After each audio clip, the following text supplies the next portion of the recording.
with coverage you can count on. This is the Erie News NOWCAST. Good evening, I'm Kristen Allen. Thanks for joining us for tonight's edition of the Erie News NOWCAST.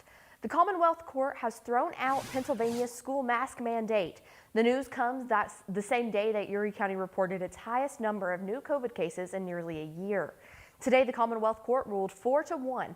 The acting health secretary, Allison Beam, improperly issued the school masking mandate, which went into effect on September 7th. The court today siding with those who sued to challenge the mask order. Judges saying today Beam's mandate did not comply with requirements and handed down the mandate without a disaster emergency authorization.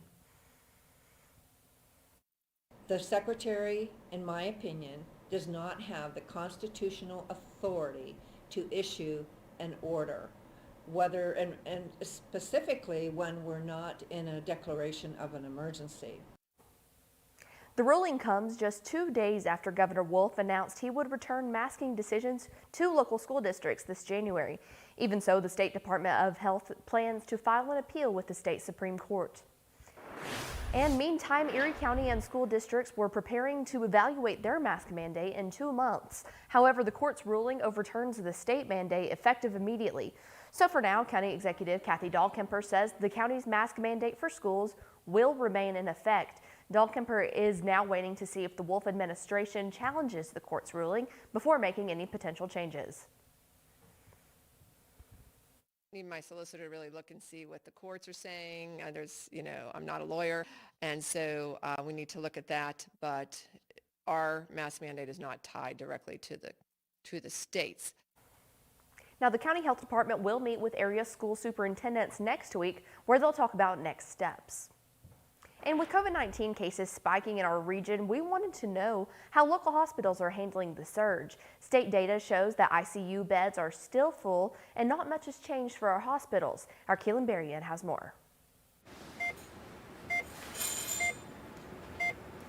Almost 2 years into the pandemic, hospitals are still busy.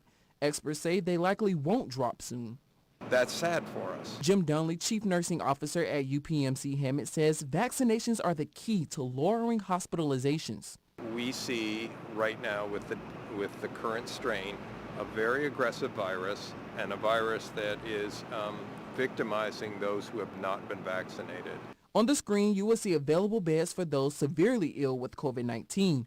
Warren County, highest with no beds available. Meadville Medical Center ICU beds are full too. We have a capacity of 16 patients, and we have a total of 15 patients with 1 code bed. Data shows residents in rural areas are twice as likely to die from COVID-19 compared to people in urban areas. Available beds are just one of the issues. Another is staffing. Having a physical bed is just not enough. We need to have enough staff to man that bed. Local nurses say after almost 2 years, they're worn out too. We have a lot of mixed emotions. You become a nurse because you love taking care of people and you want to help them and make them get better. The chiefs of staff for Presidents Bill Clinton and George Bush are in town tonight, speaking at the Jefferson Society's Global Summit. Earlier today, Bush Chief of Staff Andrew Card impressed students at Gannon University's history class. Card gave them an intimate look inside White House decision-making during the years after the September 11th attacks. He sees our democratic institutions as somewhat tarnished today, but he believes last week's election is a sign they can be polished once again. Now, he told students the we and we the people is the most important word, inviting us all to get involved. We're invited. We're never obligated to do it. We're invited to do it. Accept the invitation, register to vote, go vote, challenge people who are running for office, be involved in the debate over policy, and serve your country. Get involved in public service. If we do all of that, we'll survive. Democracy is not supposed to be easy. And tomorrow, Doris Kearns Goodwin returns. She'll speak on the New Deal to the Great Society. And we continue to follow a murder case out of Crawford County tonight. It's a crime that shook the community there. Many were shocked to learn a young boy was killed, allegedly by the hands of his own adopted mother. Cochranton's a fairly quiet area, and many of the community are thinking of this young boy and his family tonight as they grapple with the 11-year-old's death from poisoning.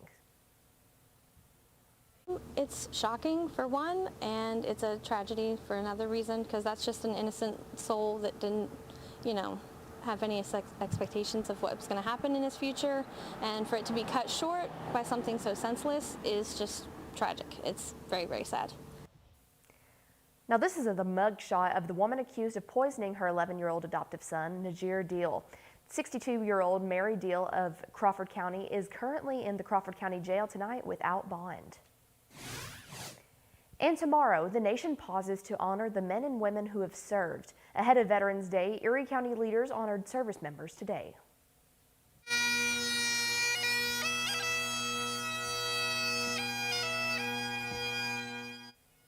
This afternoon, a Veterans Day ceremony was held in front of the county courthouse steps.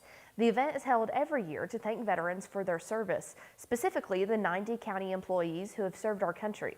Now, there are several events being held tomorrow in honor of Veterans Day. For a list of the local observances, head to our website at erienewsnow.com. And we thank you for joining us for this edition of the Erie News Nowcast. Join us for our next news at 10 p.m. on the CW and 11 p.m. on WICU and WSEE. Have a great night.